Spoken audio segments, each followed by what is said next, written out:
So we have just a few moments to share in the life and the work of this community, and if you've got anything else to share, I ask you to come up and have some time to share that. I want to talk about a few things briefly. There's a sign-up sheet in the foyer and a way to get in touch with us to just round out our rosters of various different things for the coming fall season. I think we could use some folks in a few different areas, looking after our babies and toddlers, welcoming folks at the door and making sure people feel welcome and invited, and our coffee crew as well. So if that's something you can help with, jot your name down or let me know. Next week, we're going to mark time in a different way, back to school, back to another season of programs, whatever September means for you. We're going to have a little bit of a ritual together as community. Blessing of the backpacks, but also more. If you've been part of this before, you'll know that there's no limit to the things that we might honor and bless in this time. Yep, bring your backpacks for school, but bring your schedule maker, your phone, your wallets, your handbags, your whatever it is, your journals, your diaries, whatever it is that can mark a new kind of season, a new program year, and we'll strengthen each other and infuse those items with the blessing of community and the strength that we hold together.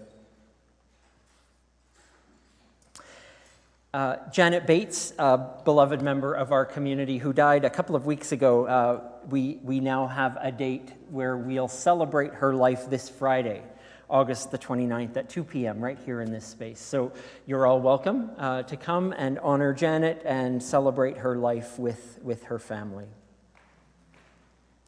Let's see, I'm missing one thing, and then I'm turning it over to others. Today, immediately following the gathering, you're invited to grab a cup of coffee or a drink or something, and you're invited to stay in this space where we'll watch and experience the official apology of the United Church of Canada to the 2S and LGBTQIA+ community that happened 2 weeks ago at General Council. And it's a chance to hear that apology and then talk about it and react to it and talk about what comes next after that apology. So if you'd like to engage with that, the video is only about 7 minutes, so we'll kind of quickly watch that, experience it, and then have some conversation around that. So that's for immediately following today's gathering. And even if you're not staying for that and you'd like to grab a cup of coffee, do it rather quickly because the coffee window will close early today, I'm told. Fair warning. Okay, who's next? Pam, thank you.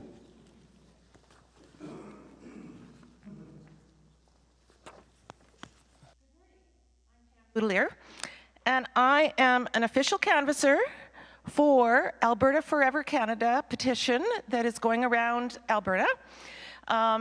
Only electors can sign the petition. You must be 18 years of age and over, a Canadian citizen, and ordinarily reside in Alberta. You can only sign the petition once, so if you already have, that's great. You have to provide your full name, physical address, and contact information, phone number, or email. And so I'll be in the foyer probably right after the service, and in the morning messenger I did put in, this is a canvas, a petition that's going on till the end of October, so there's lots of time. If you don't find you can do it today, I'll be here for the next several Sundays, and we'll get it done, except for the days that I'm in the count room counting money. So that'll be next Sunday. I won't be doing it next Sunday, but thereafter I will. So the dates are in the morning messenger that I won't be available. Otherwise, I will be here every Sunday. So sign up if you want to.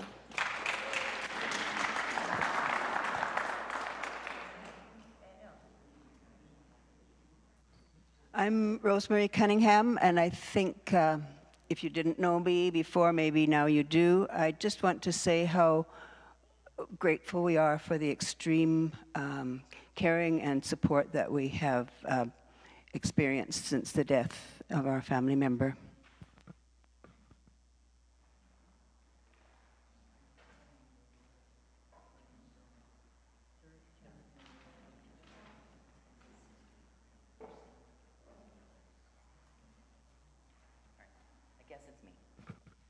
Good morning. I will keep this short and sweet because I did not sleep well or eat this morning, so I need to go sit down.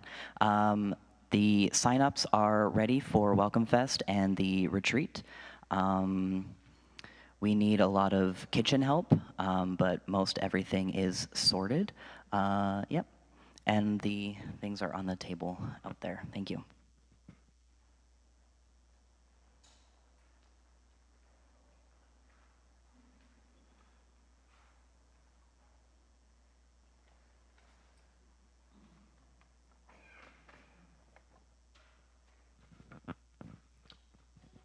Good morning. I'm Anne McCracken, and this year, I guess we haven't, yes, we have the celebration of 100 years of the United Church, our denomination, and I've been invited to talk to you to share a little bit of the impact the United Church had on my life. I've chosen just to focus on my very first excuse me, contact with the United Church of Canada. And to give you a little background and a little context for that, I will tell you something of my early childhood. I grew up in a loving family on a prairie farm in a sparsely settled part of southwest Saskatchewan. And going to church was not a part of our family's life. And that was because there was no church of my parents' persuasion that we were able to attend. The distances were too great. And so that was left to my parents then to introduce me to their traditional Protestant Christian understandings. And that was done mostly through children's stories from the Bible. Well, I have to say that I didn't find those stories quite as interesting as my fairy tale books. However, maybe my parents did a better job than I knew because oops, is this okay? I admit that I had developed a curiosity and a lot of questions in my very early years. So, as Chris was saying, time moves on. And so I move on to the summer I was 12. We heard that the United Church had a program that offered theology students the opportunity to work in the summer months. It was a paid job in the more remote areas of the country, and they would be bringing Sunday services and pastoral care to those areas. Whoa, we heard that we were going to have a student come to our area, and we would be able to go to church. I wasn't too sure what that meant, but I thought it was exciting. Everyone else was excited. Well, the first Sunday we went, I remember that day, and it was a bit of a surprise because the person who led the service was not a man. It was a woman, a young woman from Ontario, a student in theology. So, a few weeks later, we had another surprise. We saw her car drive into our farmyard, and she had come, yes, to visit the family. But she had another ulterior motive.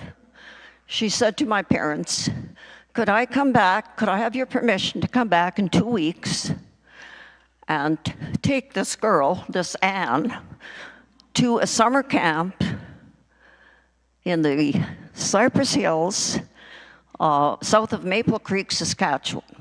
Some 70 miles, dirt roads, or country roads, from our home. Well, that was quite a distance, and I wouldn't know anyone. Did I want to go? Yes. Did my parents say yes? They did. Well, what a week. What a week that was for me. There were new friends, cabin life, and all the things that go with a camp day. But oh, what I really remember is the evenings. The evenings around the campfire, gazing up at the stars, looking up through Lombardy pine, I believe. What a sight for a prairie girl. And looking at the twinkling stars in the dark night sky. You know, it was just wonderful. We sang.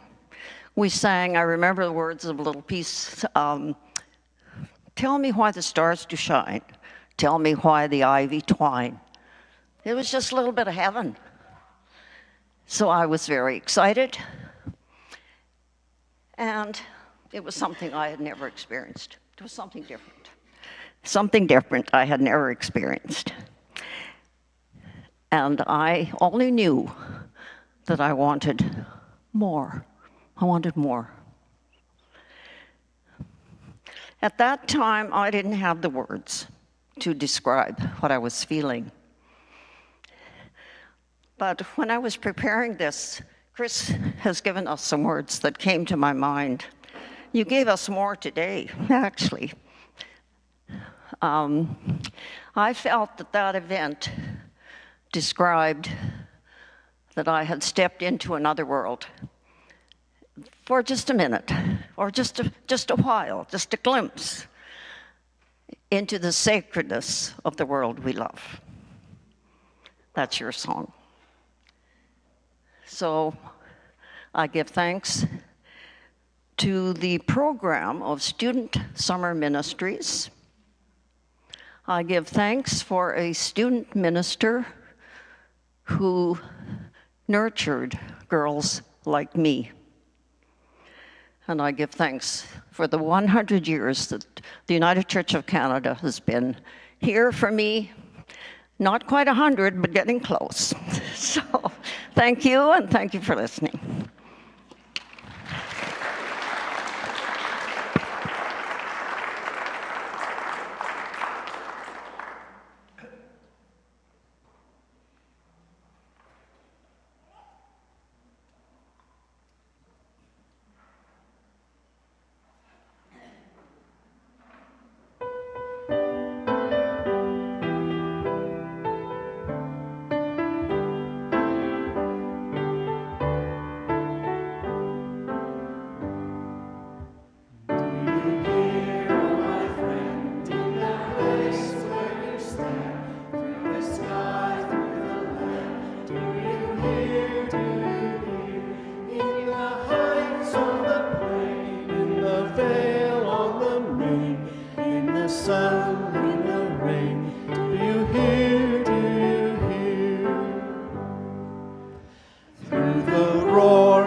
They are yours, all and theirs.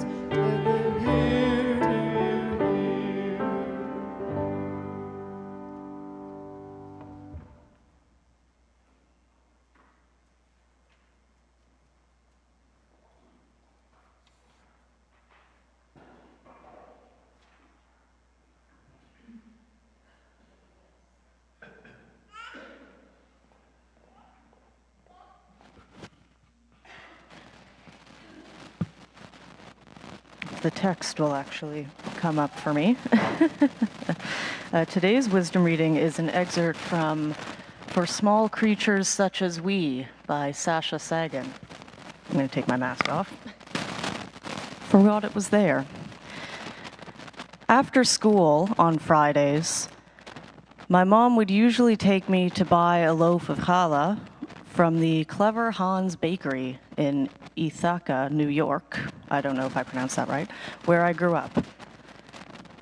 This was a kind of hat tip to the ways of our forebears. For me, the visit to the bakery was more about the brownie with mint icing, that I called a greenie, and that I ate ferociously in my car seat on the way home. This was another kind of holy sacrament, my first appreciation of what it felt like to finish the week, to transition from work to rest, even if, for me at the time, work largely consisted of coloring. It was, I think now, a way to learn about marking time, about feeling it happen. Time is an elusive concept. It's passing constantly, yet it's so hard to feel. It's like lying in the grass trying to feel the earth rotate. When changes are both small and constant, we can't grasp them. But watching a sunset, for example, we can process that we've successfully completed another rotation. We become a little more enlightened as we take time to bear witness to what is most sacred to us. These are the words of a contemporary American author. May we find wisdom for our living.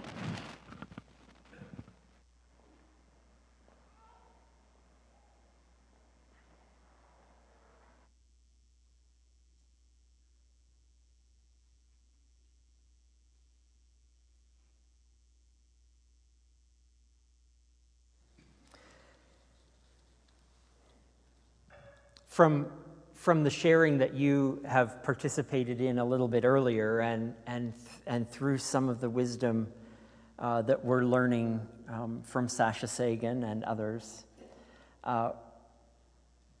we can honestly say that we live in a world governed by rhythms. Some of them are vast and celestial. Others are really quiet and personal. The earth tilts, the moon waxes, the sun arcs across the sky. These movements are ancient. Well, from the start of our universe, our solar system. And they happen independent of our noticing them. They're going to happen whether we look at them or not. And yet they're somehow they're deeply intimate, or intimately deep, your choice. They mark the passage of time not just in days or months, but in feelings and in memories and in meaning. And I think that's something wonderful that Sasha Sagan does in her book, is she considers the passage of time and the marking of all of these vast things that are happening in the universe. And she helps us understand that they're not just things happening out there coldly and uncaringly, that these things are connected to our feelings, our memories. They're connected to meaning. And I think that really connects us too with our spiritual ancestors as well. Long ago, in the poetic language of that very first book in our Bibles, in that book of Genesis, the ancient Hebrew people understood all of this from a different point of view, from their monotheistic perspective. But listen to what they wrote.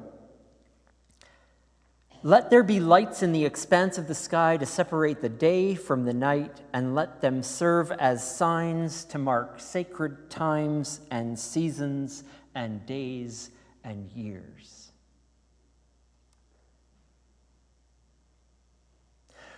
We don't have to read this with the literal divine decree to see the poet's connection with the cosmos.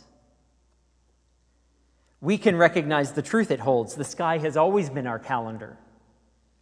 The stars, the sun, the moon, they are our original timekeepers. They invite us to notice, to pause, to mark the turning of seasons, not just with dates, but with intention. Sasha Sagan reminds us that long before calendars and clocks, humans looked to the sky to understand time. The solstice wasn't just a date. It was a turning point, a moment to gather, to light fires, to tell stories.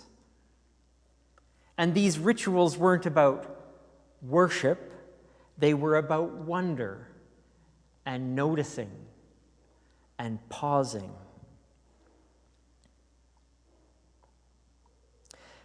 In a different part in her book, listen to how Sasha Sagan says it. Ritual is slowing, noticing, marking time.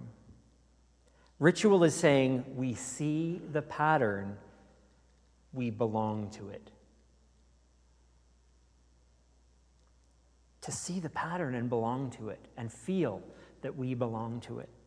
This is an exercise in what it means to feel a sense of belonging, not to a group, not to a family, but cosmically, to feel like we belong here in this universe, on this planet, that we're part of these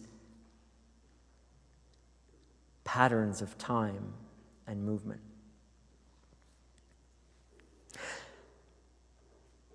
So, pondering our time is really tricky for us because we live at the time that we do. And, the piece of equipment in my pocket, almost at all times of the day, tells me how to manage my schedule, or I tell it, and then it tells me back.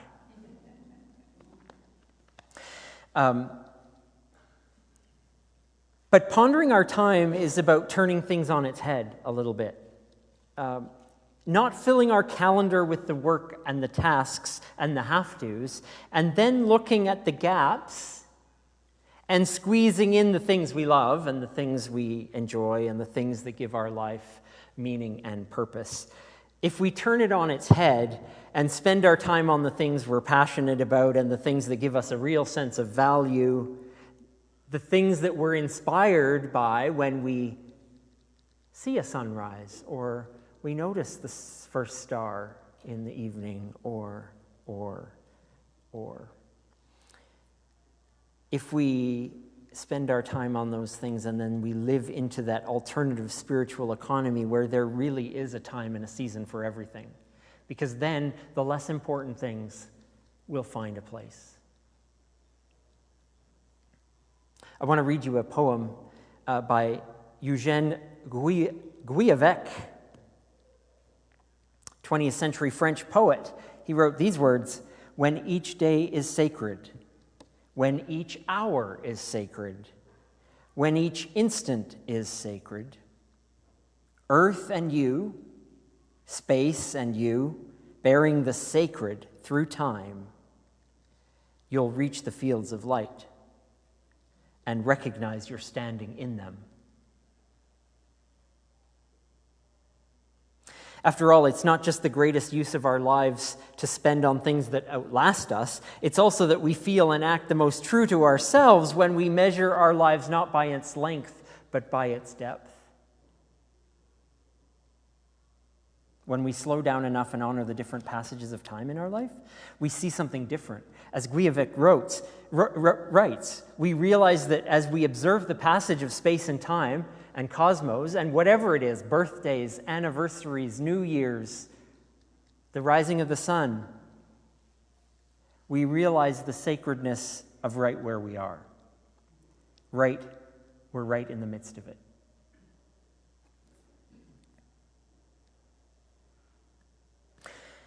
When we think about opportunities we have to mark time, see the patterns, and recognize we belong to them, Michael Norton, the other author that we're exploring in this series, calls this process our humanizing of time.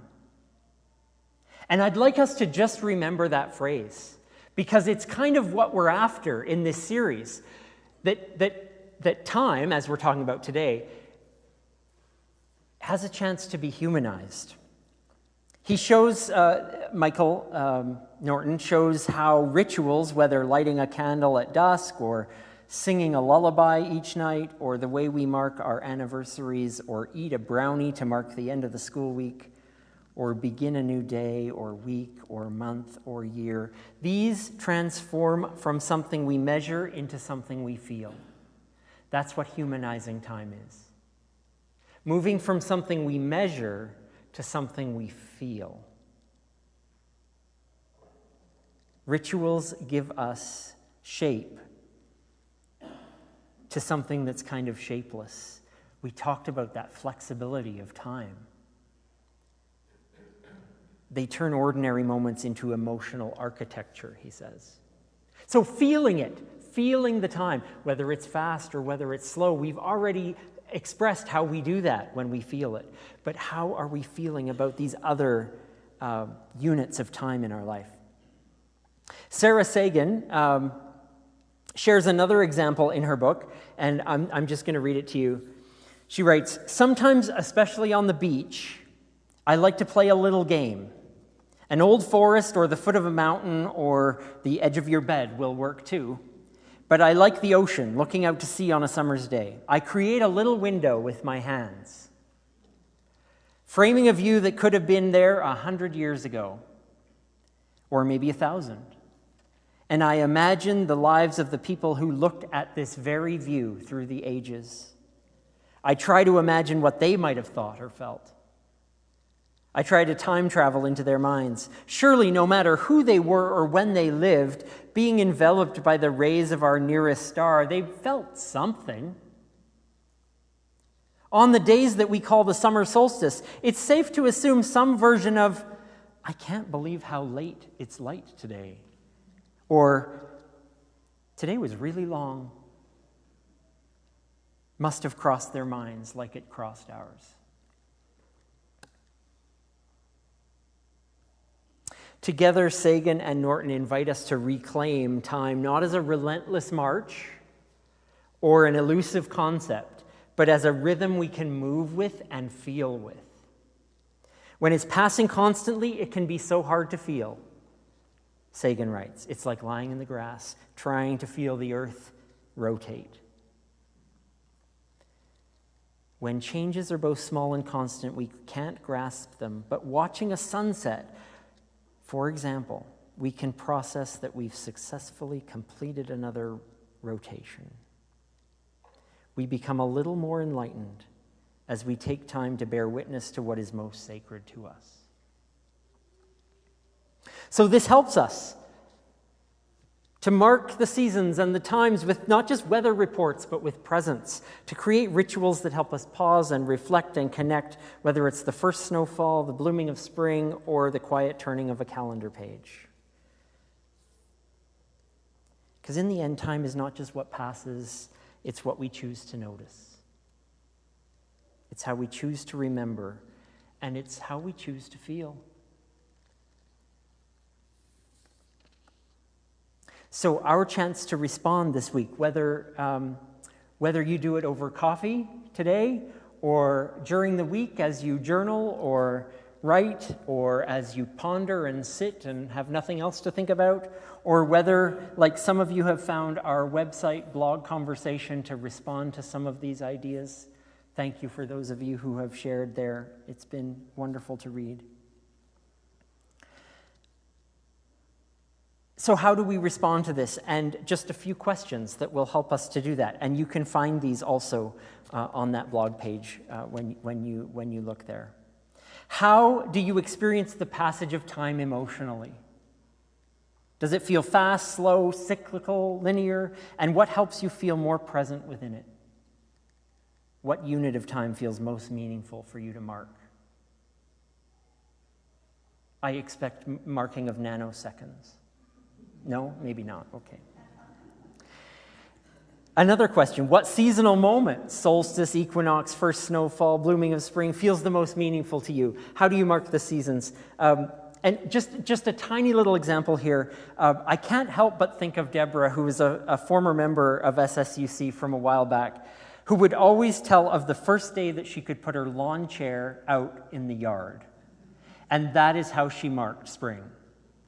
It didn't matter what the calendar said. If she could sit without a coat on her lawn chair in her yard, it was spring. So how does the change of seasons affect you? What's something meaningful you do to mark them and honor the changes? And sorry, I was full of questions this week. How have you inherited how you celebrate your birthdays versus how you'd rather honor your next marking of your annual trip around the sun? Are there things you might change the next time you have a little gathering with friends or family? And if you were to create a seasonal or time-marking ritual for your community, for us here, what would it look like?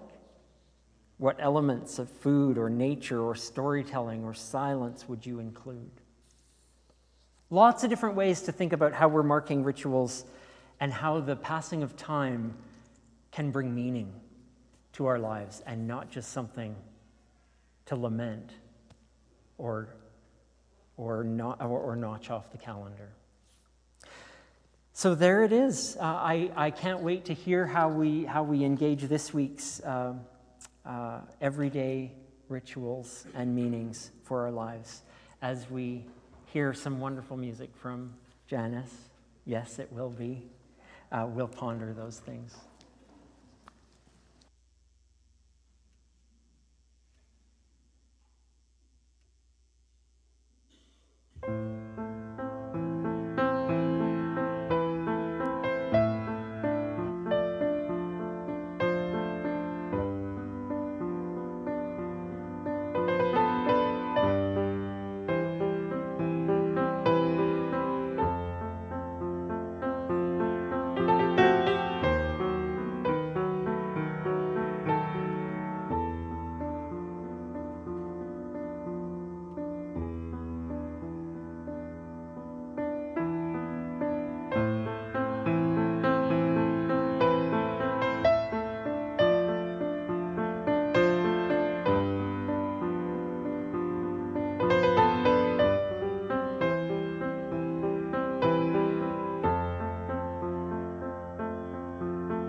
As you can see, I'm not tired at all. I now invite everyone to join me in strengthening our intentions. In our experience of each ordinary day, we approach the mundane and the routine as ripe for possibility. Let's remember that meaning doesn't have to be inherited. It can be designed, discovered, and shared. We hold space for each other's experiences, discoveries, losses, joys, uncertainties, and mark them with attention not just reaction. May we give ourselves the permission to craft our days and weeks with time that honors who we are and who we're becoming, with care, creativity, and courage. We commit to exploring without judgment, inventing without permission, and building rituals that speak to the truth in our lives. We will be artists of intention, architects of emotion, keepers of memory, for ourselves and for our communities. May it be so.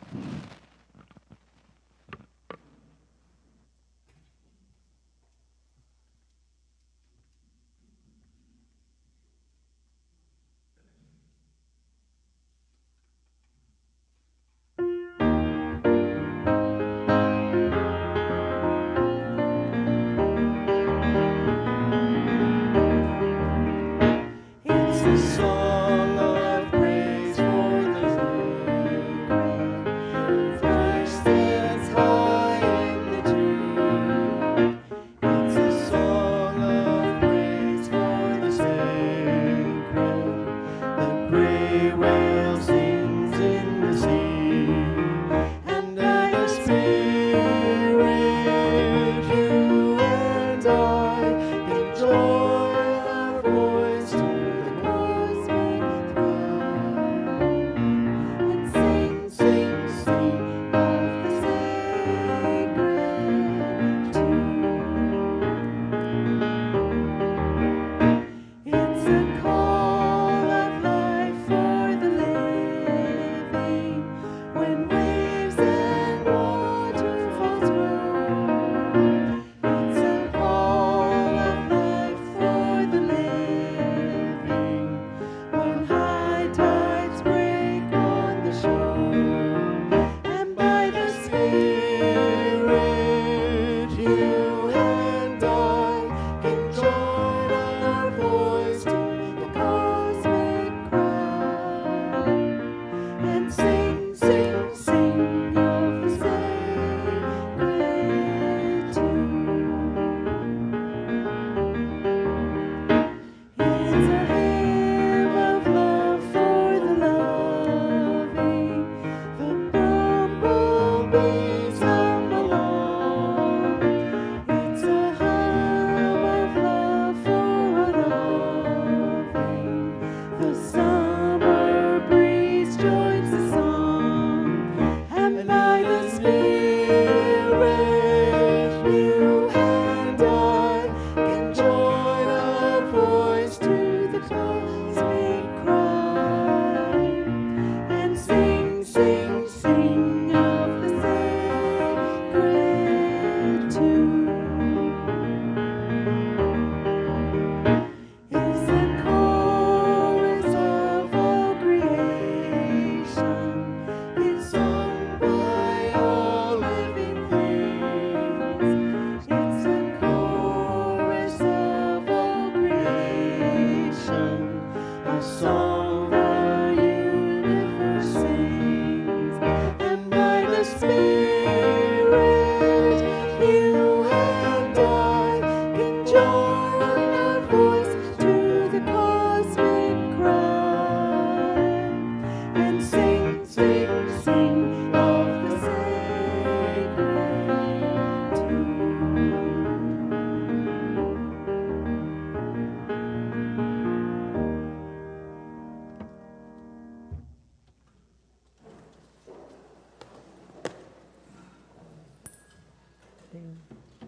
So into this summer day, may we go find slowness, rest, peace, or excitement, whatever it is that we find there. May we find sacredness of this day, of each minute and hour, and may we mark it with whatever brings meaning and feeling to our lives.